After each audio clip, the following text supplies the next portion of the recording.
Good afternoon, everyone. My name is Eve Stotland. Eve Stotland. I'm the Program Officer for Human Justice and Education at New York Community Trust, and I am today's moderator. So just a couple of things to start out. Of course, you do not have to turn on your cameras. But we are going to encourage you to turn on your cameras. The very first part of this is going to be remarks from some panelists, but the bulk of today is a discussion. And although there might be, 40, 50, 60 people on here, we really are going to try and have discussion. And of course, for that, it's very helpful for us to be able to see one another. I also want to let you know that this is being recorded and it will go up on IARC's website shortly. So you can take that into account, including about whether or not you want to turn on your camera. But I hope we can see all of your beautiful faces. I am so glad that you've taken the time to join us for today's program on building resiliency, sustainable workplaces and immigrant rights. This is an issue that is of tremendous importance to me, both back when I was an immigration services provider and now as a program officer at the Trust. We're going to start out with a couple of icebreakers. And the first one is a word cloud exercise. And let's launch right into it. For those of you who haven't done this before, it is as easy as it looks. And for those who have, you know what to do. So Camille is going to send us some instructions. So you go to www.menti.com, put in the code and answer the survey. I use my phone for this. Some of you might have fancier things like 2 screens. Okay, let's see. All right, I'm putting in my words. Please put in your words. Thanks to everyone who's just joining us now. We're doing a quick icebreaker. You go to menti.com, you can use your phone, you can use your computer, put in the code, and give us some words about how you're feeling today.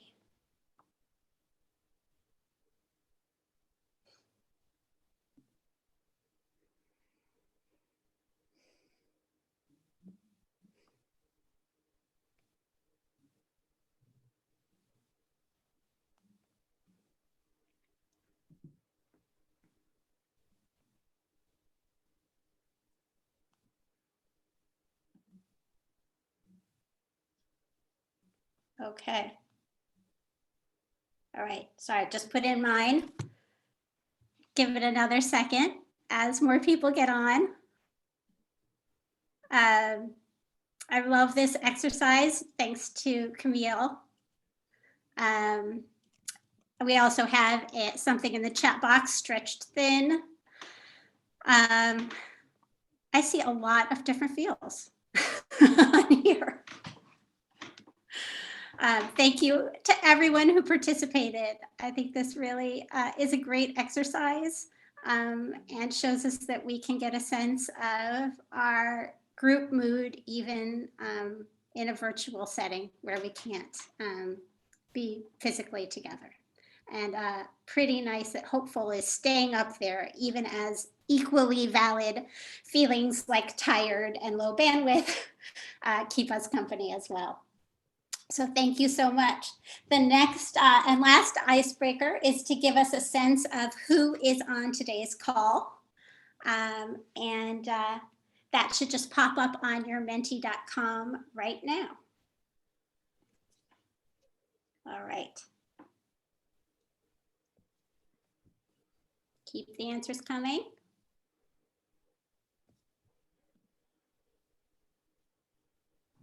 All right.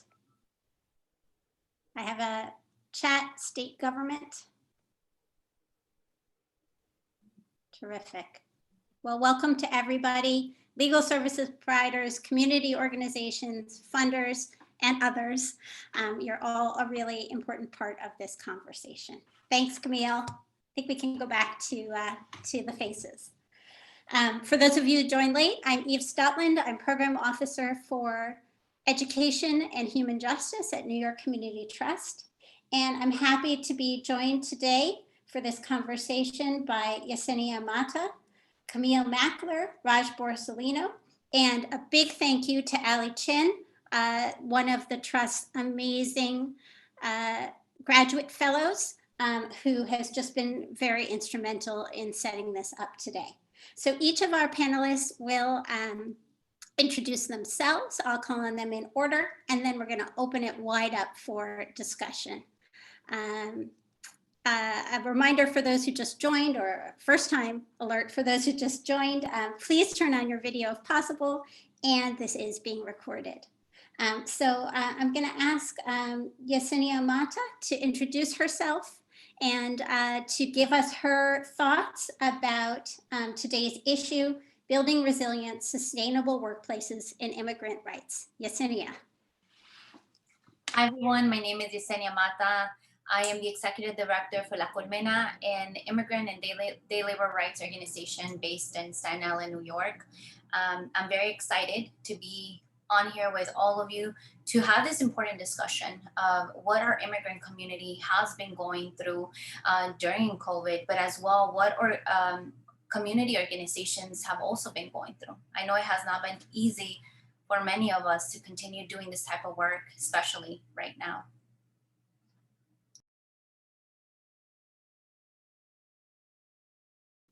Yesenia, can you talk a little bit more about what you're seeing at La Colmena, how you responded to COVID, and how that's affecting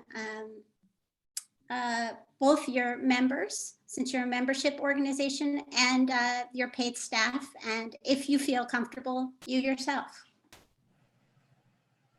So when the pandemic began, right, the organization had to make a decision whether or not we closed our doors on our immigrant community during one of the most hardest moments. So in that moment, as an organization, we said, how can we close our doors on our immigrant community, especially right now, when we know our immigrant community is going to be forgotten? If before COVID, things were very difficult for our community, now imagine during COVID. So it was in that moment when the city decided to shut down, and we started seeing many organizations closing down, and rightfully so, right? Because many were afraid of and many still are afraid of virus. We decided to keep our doors open. And what happened with that was the day when that started, the very next day, we started seeing various people come to La Colmena and started saying, thank you so much for being open. We have been going around the island. We have been trying to figure out what's going to happen. There's no services right now being provided. So we're just happy that you are still open, and it gives us hope. You know, and at that time, I mean, as an organization and as myself, we were afraid too, because we didn't know what to expect with this virus, right? So just hearing the community say that our organization was bringing hope to them, but also was becoming the sanctuary space, really in a sense validated like what we were doing. But just to touch up on that, was as in day labor and immigrant rights organization, we serve primarily day laborers, which is the immigrant father, the immigrant mother who is just trying to join the meeting. So what happened was that in the morning we are providing workers with their food, with reminding them what are the protections at work, but as well providing them with breakfast, right? So what happened with that was that one day we opened up our door, and usually we serve about 40 day laborers in the morning. And when we opened up the door one day, we had about 300 people lined up outside La Colmena. There was literally a chain around La Colmena. And for us, we got afraid. Again, mind you, La Colmena is a very small organization. And we were a staff of 7 at the time. And when we opened up the door and we saw that, we started asking, you know, I'm sorry, but we are limited in food. We don't have enough food. And many of them started saying, we're not just here for food, but we're also here wondering what's going to happen. Well, I have legal cases right now pending. I have loved ones found in detention center. I have the most basic things, such as I need someone to read my bill. I need someone to help me on how to go about with my children still going to school. You see, all these questions were being brought to La Colmena. And we started working with the community. We started helping them out in that sense. But mind you, La Colmena was just a day labor and immigrant, a day labor organization. So when we started continue doing these services, such as food distribution, such as referring people to various other locations, such as legal services, but at the time also becoming, and it was very heartbreaking, becoming a funeral liaison for our community, because our community was dying at a higher rate. Every day hearing that our community was dying at a higher rate, that many of them were afraid to go to the hospital because they were afraid that ICE might be there or that they may become a public charge. You know, listening to that constantly worried you, and you wonder, where are these elected officials? What's being done? What are other organizations also doing to provide assistance for our community? Why is it just being put in a little smaller organization like La Colmena? You see, so while we were doing that, we weren't getting any funding for that. So that's when we started doing a lot of GoFundMe in order to continue providing those services. And we still are. We are still doing a lot of GoFundMe, a lot of private donations that come in from the community as well, so we can continue doing this work. But this work isn't not just La Colmena, but it's also the community itself. So if you do go to the website that Camille will be talking about and providing along with Eve, in that website, you can really see how the community all came together and started doing the food distributions. It was a community that came together and started bringing those services to the community. And further than that, when we kept saying we need a clinic to come to our community because our community is afraid to go to the hospitals at times because they're afraid that the information may be shared, we now have partnered up with NYC Health, and we are bringing clinics to our community. We are doing COVID testing. We are doing free flu vaccine. And it's great to see when we see our day laborers, the immigrant father, walk out of those clinics and say, you know, wow, Yesenia, this is the first time I get a flu vaccine shot. And this is the first time I get this COVID testing. And I feel so good because I know that you all are there. You see, so to say that this couldn't be done, that elected officials said that they didn't have a model, how is it that a small organization, the community figured out? And that is the reason why we did a report. And the reason why we did that report was so elected officials, but people do not forget what happened here and what our community had to go through during this moment. So that's the reason why we did our report. When elected officials try to sweep this under the rug, it's like, no, here's the proof of what the community went through. And not only that, but how many people failed our community at this time. But just to touch upon what Eve mentioned before this was like what community organizations, smaller organizations are going through. And this is only what is happening in the outside in front of everybody can see. However, for the staff itself and for the community members, but specifically the staff, right? It has been horrible. We are tired. We're tired. We're tired, and we are in Staten Island, in one of the most conservative boroughs. And I know you are all seeing what is happening. We're the Proud Boys here, and despite doing all of this work, we were getting intimidation tactics were happening. That's not even included the amount of phone calls and text messages, that unsolicited text messages that we were getting. That's not including people trying to pose as police officers, trying to come into our organization to scare our community. It has been horrible, and to do this because at the same time, it's like every day you're hearing that your community is dying and there's nothing happening. So you just wonder and think, what would have happened to our community had we not been here? You see, so it's just heartbreaking to be going through this. And I think that's the only word I could say. It's horrible that our community had to go through this. We're tired, but I think this is where, as we are having this conversation, that we're work together and also pay attention to those grassroots groups that are really on the ground doing like movements that are really ensuring that the communities it's well during this pandemic. And I really do thank everybody who's also, because I do see various organizations here that I know you all are doing great work, and I applaud you all for that work that you are doing, because it also gives a lot of hope to our community.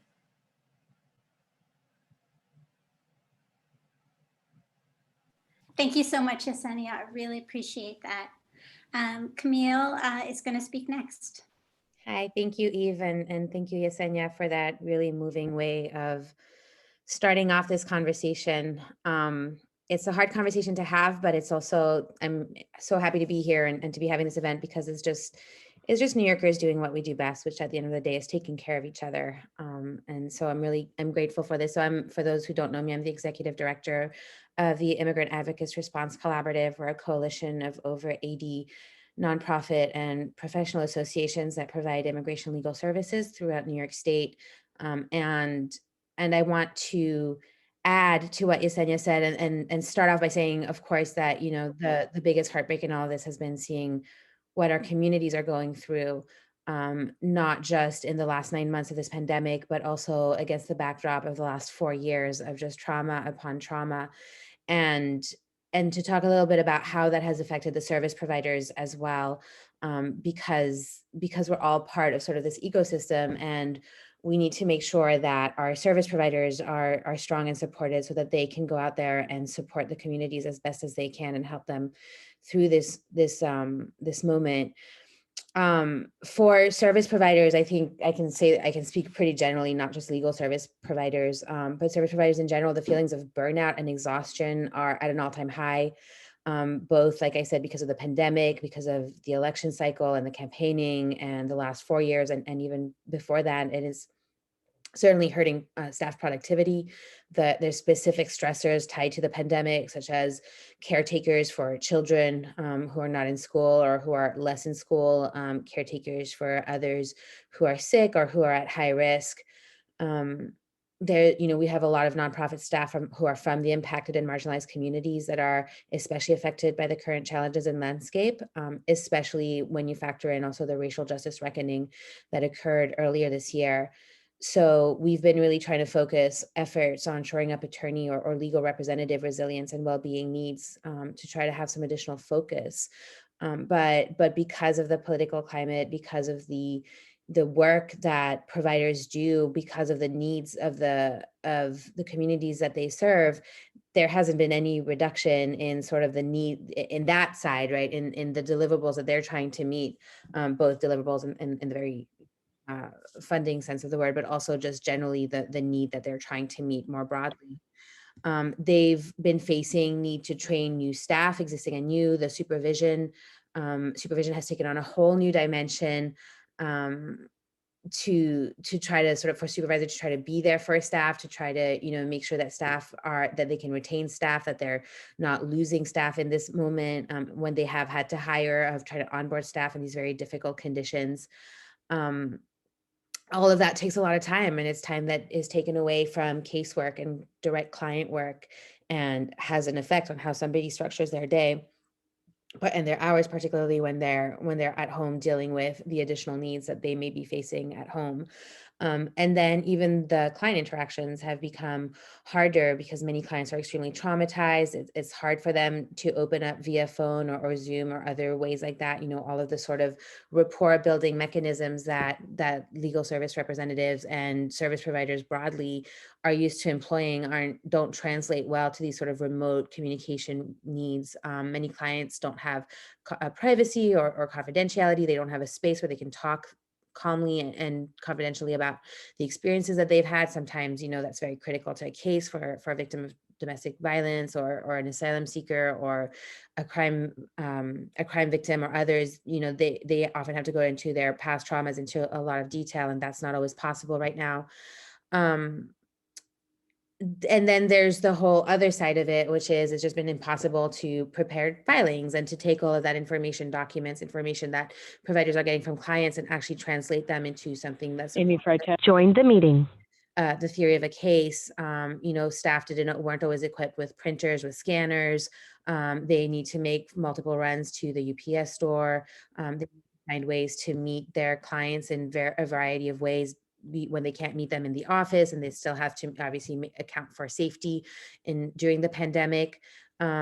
Legal service providers have become much the same as Yesenia was, describing her staff, right? Legal service providers are a trusted source of information. And so they've just become referral hubs for services way beyond legal. And sometimes they have to address those needs first. I mean, if a client is starving or facing eviction, that need has to be addressed before they can get to what their expertise lies, which is the immigration legal services. And it's critical to care, but it's time spent away from actually working on the case. And at the same time, they've just been dealing with extremely erratic and uncaring agencies. I mean, it took a huge fight to get the agencies to close when the New York State went itself into a state of pause. And ever since then, it's just been completely ad hoc, how they're reopening, how they're prioritizing cases. The immigration courts just give updates in 2-week increments. So somebody wanting to prepare a case a month in advance doesn't know if that's time well spent, if the court will be open in 2 weeks or in a month, or if it'll be closed. The communication has been very, very bad. At the beginning, the Department of Justice, the Executive Office for Immigration Review, was just communicating via Twitter. At one point, they actually attempted to reopen all courts at one day by announcing it at 6 p.m. on Twitter only the day before. Fortunately, there was so much blowback that they walked away from that, but there's still just been a lot of issues there. The courts, the Buffalo court has been closed 4 times for COVID exposures in the last 2 weeks, and they still refuse to give anyone more updates or ability to plan. And then when they reopen, they've been reassigning cases to different judges. So the judge who heard the first part of the case may not be the one finishing the case, which obviously creates a lot of problem. The court still expects filing, but we've had providers get calls from FedEx attempting to deliver filings because there's nobody answering the door. It's just been a real mess with no communication from the agencies. And I do want to talk, for 2 seconds about the particular burden on the attorneys who work with detained clients. Obviously, access and communication has been hard. It's been not always reliable to be able to set up phone calls with clients. The immigration courts have set up policies that don't always align with the reality of practicing right now. For example, some still are requiring wet signatures from detained clients, even though in-person visits are not safe. And of course, the safety of detained clients has been paramount, and ICE has not been willing to release as many clients as are probably at risk. And so there's been a lot of need for litigating and doing other tactics, which again takes away from the simple act of being an attorney and representing individual clients on cases. And obviously we're hopeful, we're excited to see what comes in the new administration and to, hopefully move away from the terrible policies of the last 4 years. But if anything, it's actually going to create more work because it's not like we're going to snap our fingers on January 20th and things are going to go back to the way they were. They can't. They weren't good to start with. Second of all, it's going to take an enormous amount of work to make sure that those who've been placed in sort of the in harm's way by the past administration's policies, as the new administration hopefully starts undoing at least the worst ones, that those clients will need to be reached out to, they'll need to be worked on, we'll need to make sure that they're all accessing whatever programs are being created. Lawyers at this point have become social workers, they've become referral networks, and it's just placed an enormous amount of burden and stress and emotion on them. Thank you so much, Camille. Raj, I'd be so grateful if you would share your thoughts. Great. Well, thank you so much. It's really an honor to be here.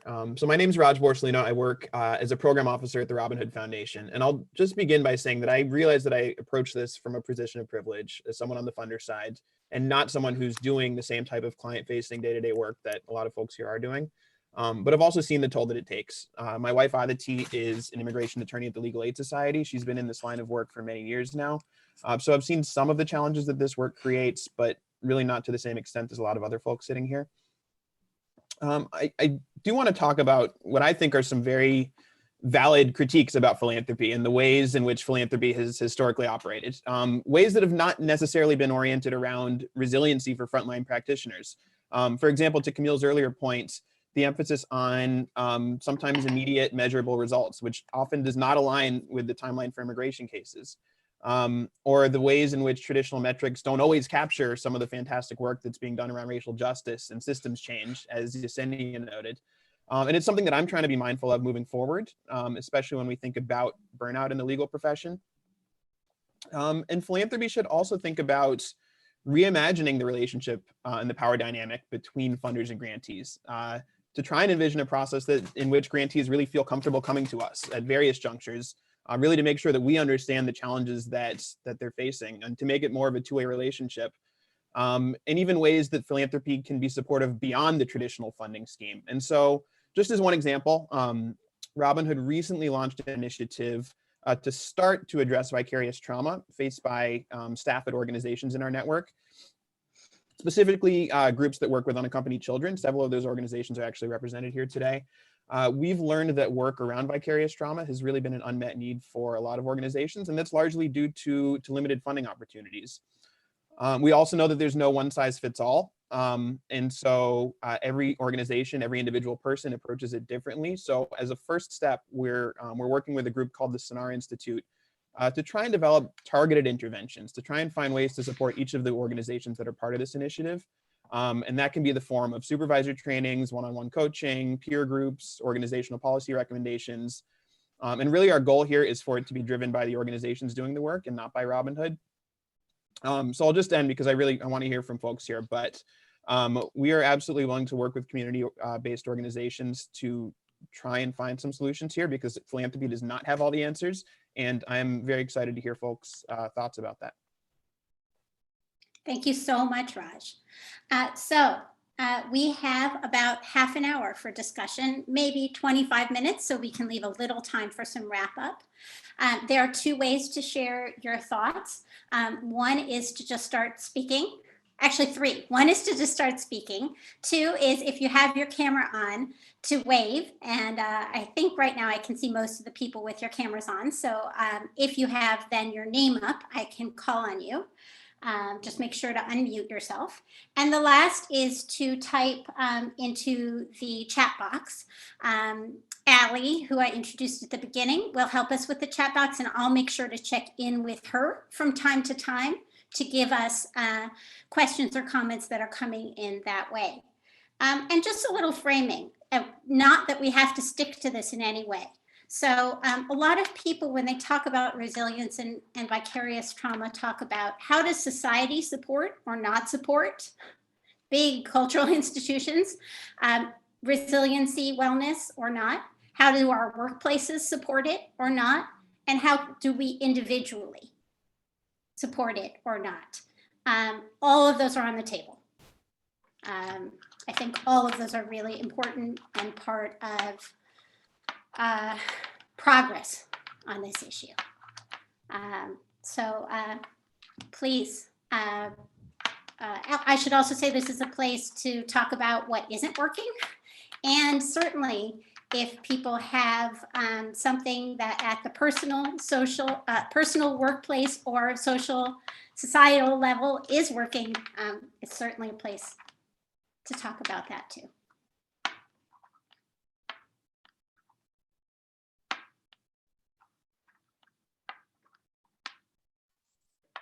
So I can start. My name is Elisa Castillo. I am the Executive Director of Corazon, which is based in Long Island. So a slightly different perspective on these issues than some of you folks who are in the city.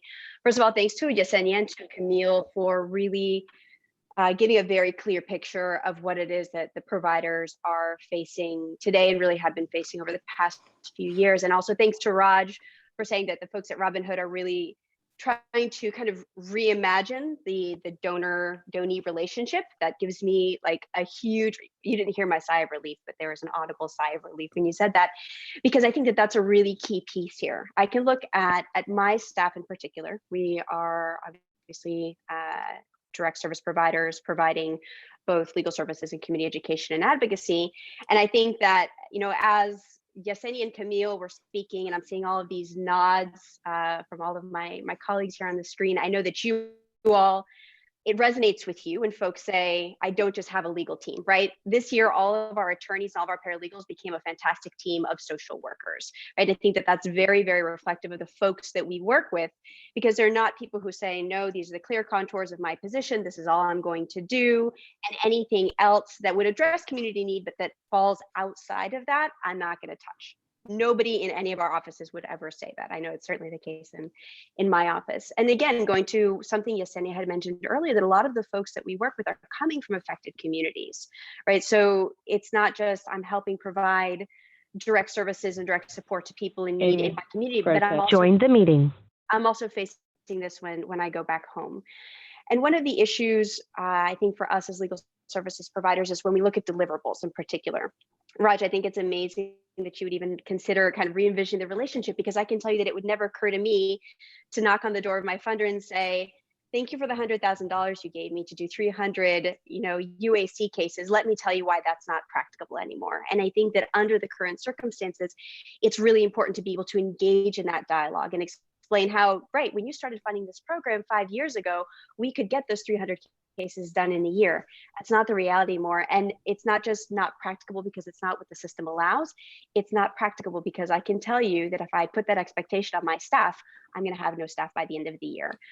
So in terms of looking at both resiliency and sustainability, I think that we need to be able to engage in these conversations about how it is that we recalculate, readdress, discuss deliverables so that we as organizations can remain sustainable. That's my 2 cents.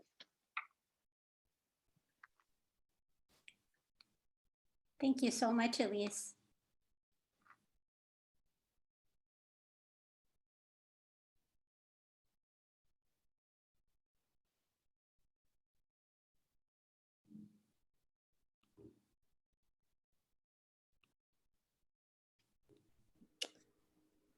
I can maybe add something, Eve, just throw out a question for the group. One thing I've been struggling with is sort of where do we start in terms of providing the support that's needed? I mean, is it in, and I guess I should preface this by saying that when I approached Eve about doing this event today and having this conversation, the two of us felt very strongly that we wanted it to be the beginning of a conversation that hopefully comes out with some concrete action steps, or leads to some concrete action steps in the future. And so I guess one thing that I struggle with, and I'd love to hear thoughts from people on this call, is do we start with reimagining deliverables or what that looks like? I mean, we talk a lot in our Immigrant ARC monthly meetings about how the role of the immigration legal advocate has essentially is at times palliative care. Right. And that's especially been true in the last 4 years, where sometimes the best thing you can do is explain to somebody that they don't have relief under the current laws, and they, you're there and they know that everything that could have been tried was tried, and they had somebody fighting for them every step of the way, and they had somebody with them wrapping things up and there to sort of look out for whatever happens next. And to me, that's as valuable as winning a case, right? I mean, obviously you want to win the case when you can, like win relief when you can, but sometimes providing that person with that support and that dignity is and that sense of knowing that that they didn't leave any stone unturned is just as important. So I think maybe that's one place to start. Another place to start that at least in Immigrant ARC we've really been focusing on is providing supervisor support. I don't think we talk about that enough. We're in the midst of doing a field assessment right now with some graduate students, but when we've done this in the past, we've found out that 3 out of 4 supervisors in legal service providing organizations carry full or nearly full caseloads, either because of cases that they had before they were promoted, or cases that they took on from staff who left, or because the deliverables on their grants are such that they need it to meet the numbers. But it does mean that there's less time for supervision. It does mean that there's less time and emotional energy for supporting staff who are burnt out, for teaching, for mentoring, much less, for teaching and mentoring law students who might want to come into the field, pro bonos, mid-career attorneys and such. So I guess to sum it up, my question is, where do we start? I'd love to hear that from people on this call. I think I'm just going to add to what Camille said right now, because I guess for us at this point at La Colmena, like I said before, right, we used to do just focus on day laborers, domestic workers, and provide wage theft assistance, OSHA and SSC classes. We're still doing all of this, but now we became the emergency relief center. So, and throughout the entire pandemic, La Colmena remained open. So, I guess it goes to that side now when we do talk to our funders, and I know right now a couple are on here. We've been so thankful how understanding they have been throughout this pandemic. There's times that unfortunately, because of the emergency response that we're in every day, again, it's what do you do when your community is coming constantly saying, hey, I lost a loved one. Hey, I don't know how to pay my rent. My loved one is in the ICE detention center. It's like you're hearing all of these stories where your organization didn't do this type of work before, but now you're doing this type of work. Additionally, you're doing the work that you're supposed to meet.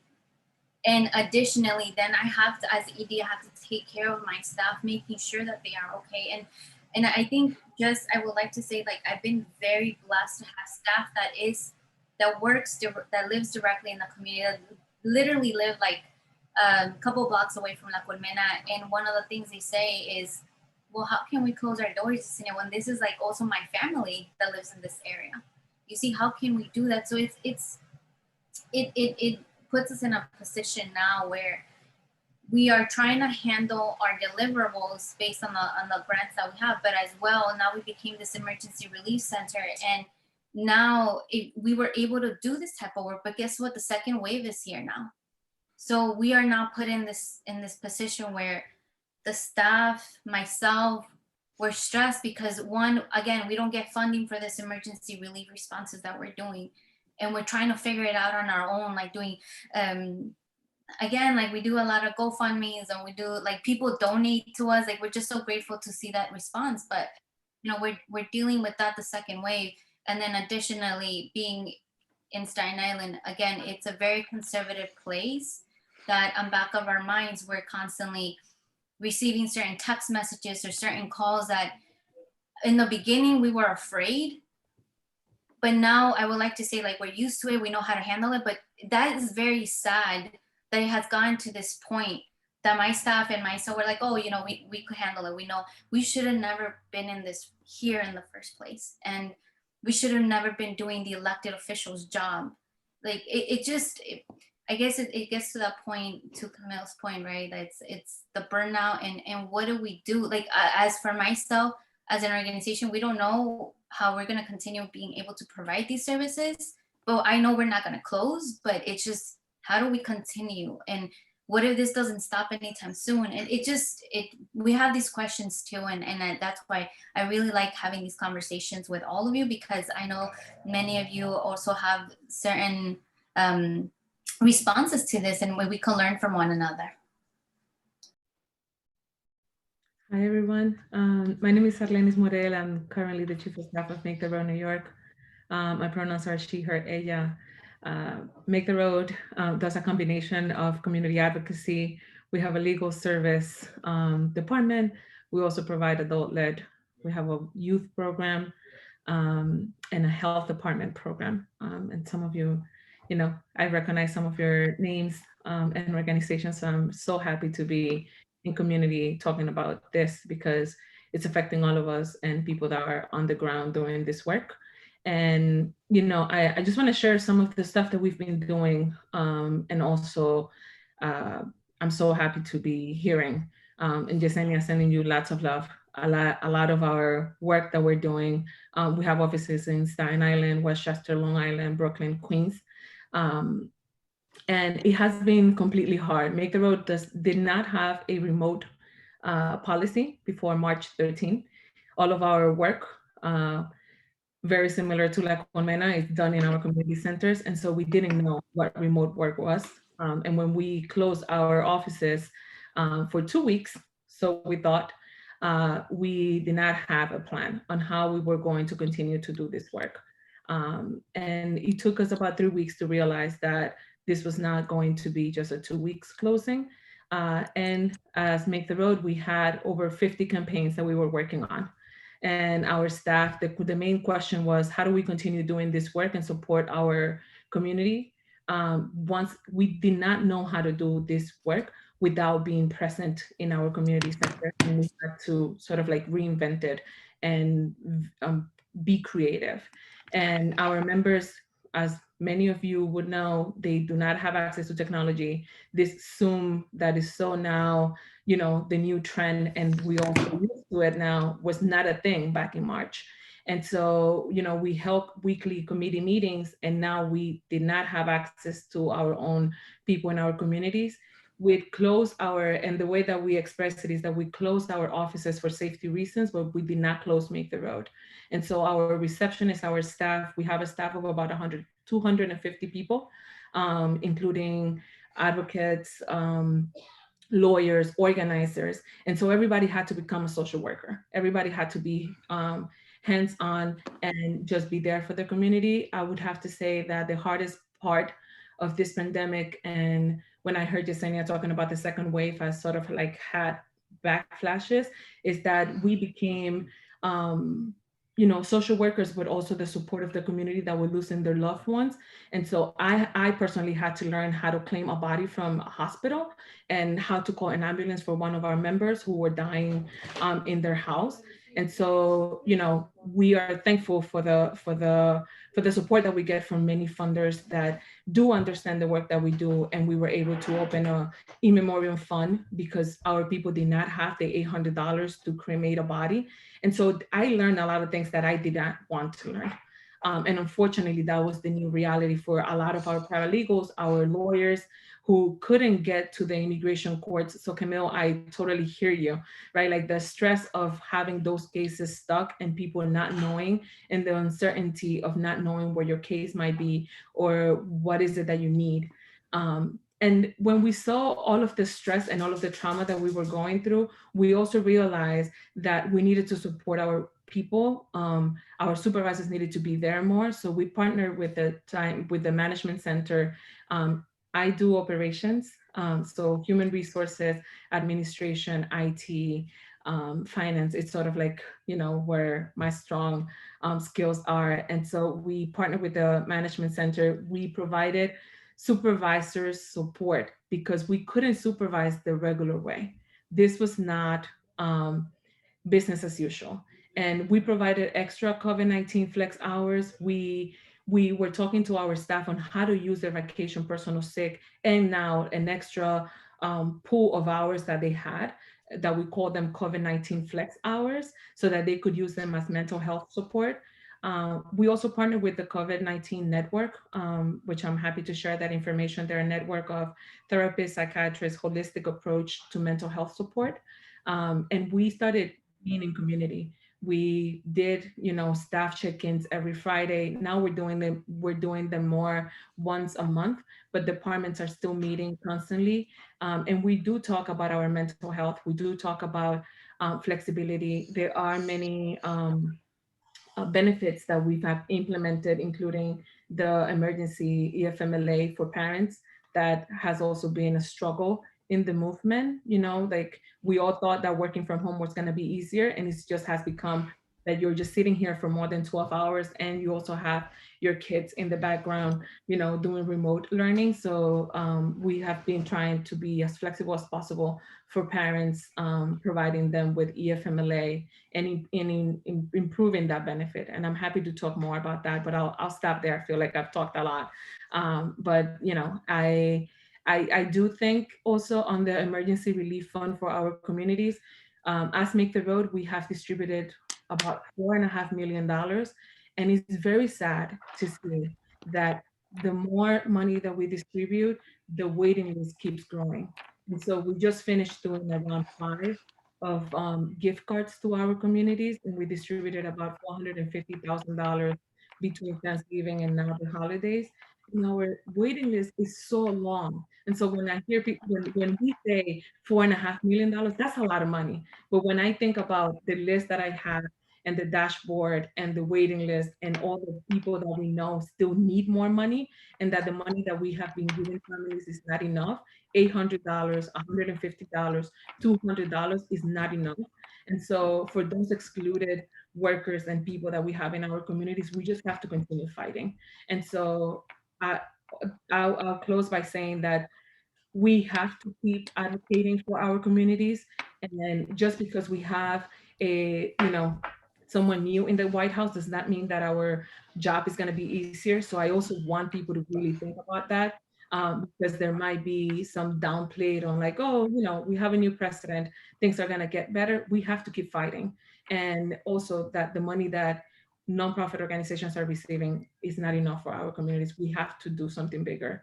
And so advocacy, I think it's like the way to do it. But I'll stop there because I could continue.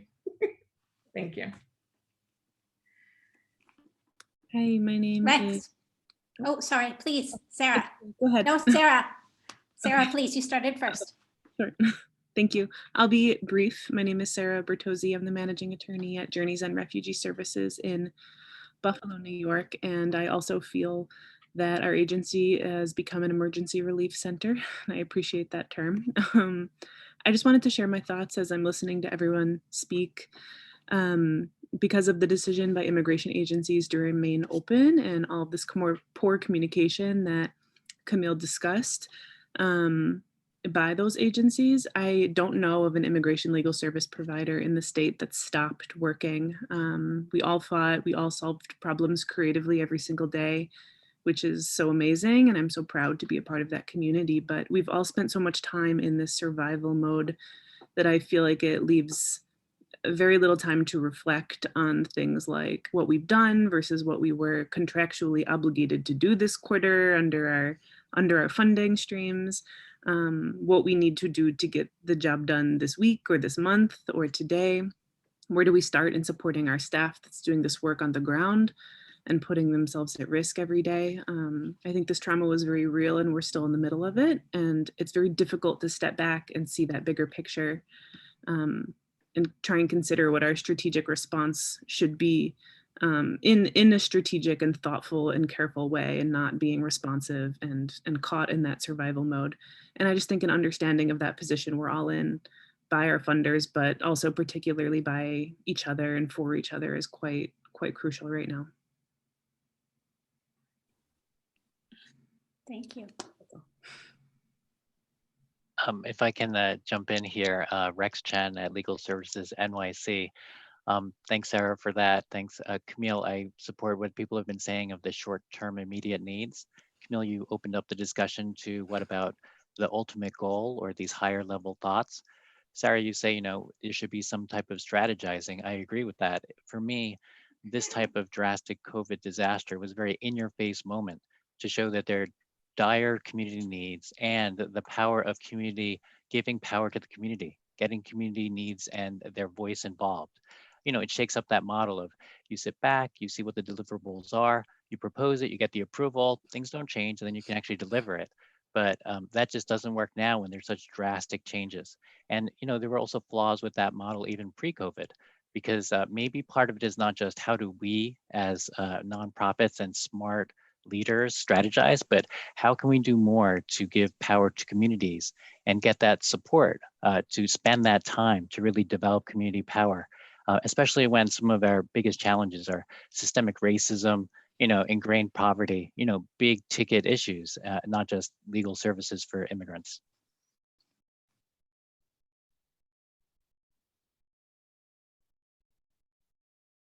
Thank you. We'd love to hear from more of you.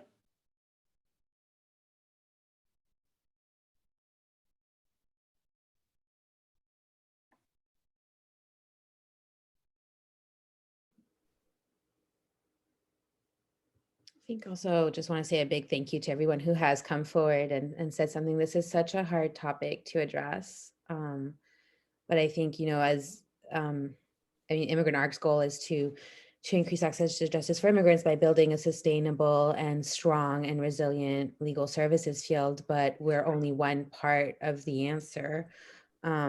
we work with our community partners like Yesenia and her colleagues at La Colmena, with government, with philanthropy, with whomever, because we all, I think, have to come together to sort of support each other to achieve these goals that we have, because we know that New York is better off for its strong and vibrant immigrant communities.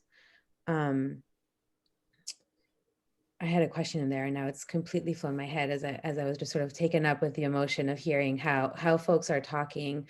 I think especially for lawyers, legal representatives, it's not often that we sort of put those needs out forward, but it's important because it needs to be named and it needs to be said and it needs to be acknowledged. I don't think we can leave the last 4 years and now the last 9 months. And I do remember what I said, which is that I think is what I was thinking, which is it's even more critical because now we're coming into a period of maybe there's gonna be a vaccine and the vaccine is gonna be rolled out and a lot of people are gonna be scared of, beyond fears about the vaccine itself.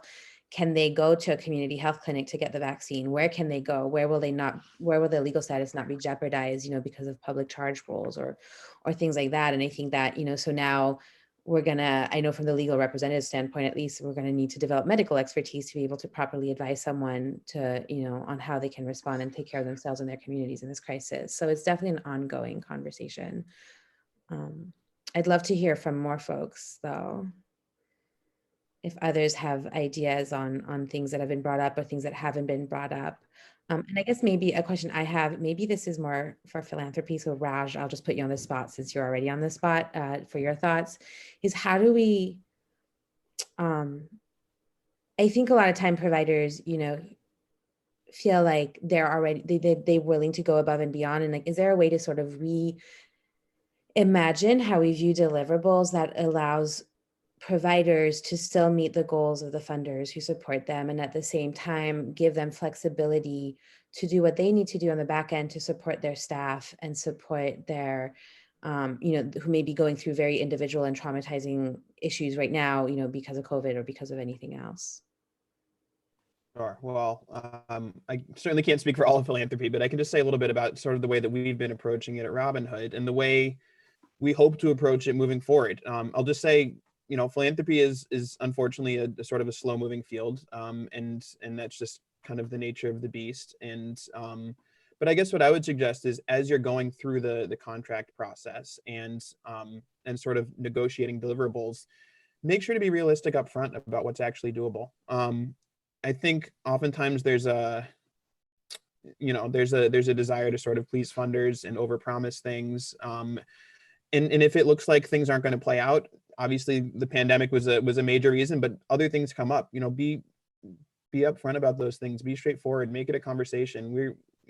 We are all human. We all have things going on, and oftentimes it really varies depending on the funder's goals. I mean, Robin Hood's mission is to measurably and sustainably lift families out of poverty, and so we think of our grants and we think of our work really over the course of several years. And in some ways that's a little bit different from even the way Robin Hood has operated in the past and the way that philanthropy in general has operated.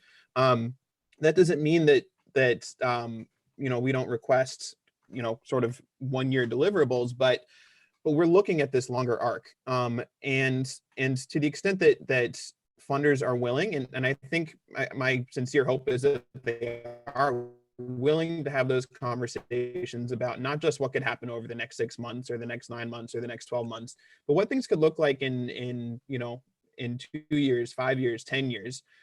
Really try and reimagine the system, which I realize is a massive challenge, especially given all of the uncertainty right now. But and sorry, it seems like my internet's being a little bit weird also, but I think those conversations are really critical. Raj, thanks. Camille, can I address that as well? Yeah, absolutely. Yep. You're moderating. So as Raj said, it is very hard to speak about philanthropy's position on something in general. It is a really disparate group. Even philanthropists funding immigrant rights work in New York City, you have a lot of different people with a lot of different strategies and different values. But certainly at the trust, and I think I'm going to dare to say, perhaps in general, many philanthropies are invested in the nonprofit sector and in the resilience of the nonprofit sector. That is certainly the case at New York Community Trust, whose mission is to support the nonprofit sector in New York City. Those of you who've worked with us know that, yes, there are a set of expectations associated with your grant, but those expectations are not what help New Yorkers, and those expectations are not themselves what, in a sense, they're just a short-term blueprint for building and strengthening the nonprofit sector.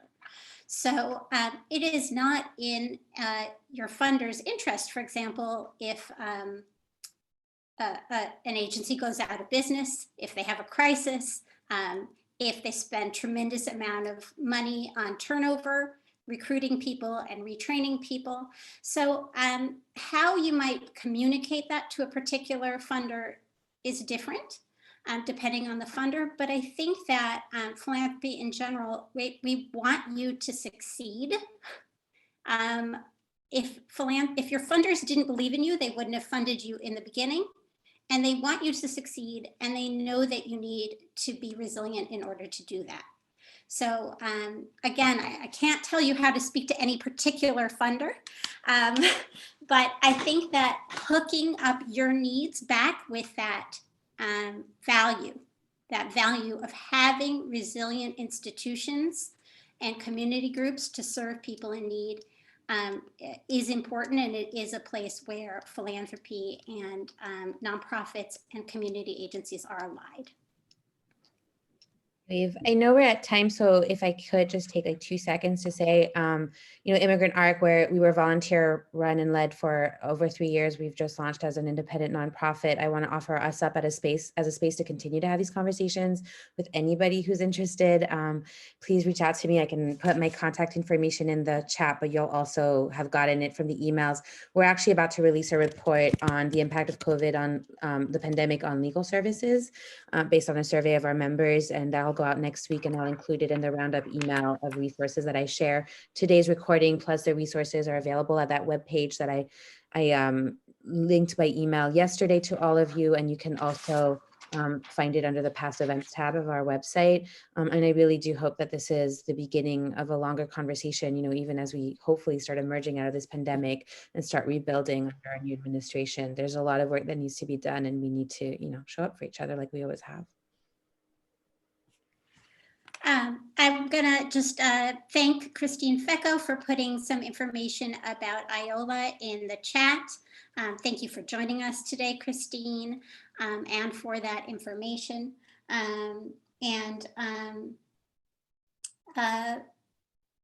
want to thank all of our panelists today. Again, Ali Chen for helping, and thank every single one of you who participated during this next current wave. Still in the throes of the current federal administration's policies during a recession or perhaps depression. It really means a lot to all of us that you participated in this conversation, and I know that all of the funders on this call will think very hard about what we've heard today and think about how we can build this into our grant making moving forward. So it really is I'm not going to say the start, because at least I know that Raj and I, for example, have been thinking about these issues for years, but an important next step in making sure that philanthropy supports community and workplace resilience in the way that you all deserve. Stay safe and keep up the fight. Thank you so much. Thank you all.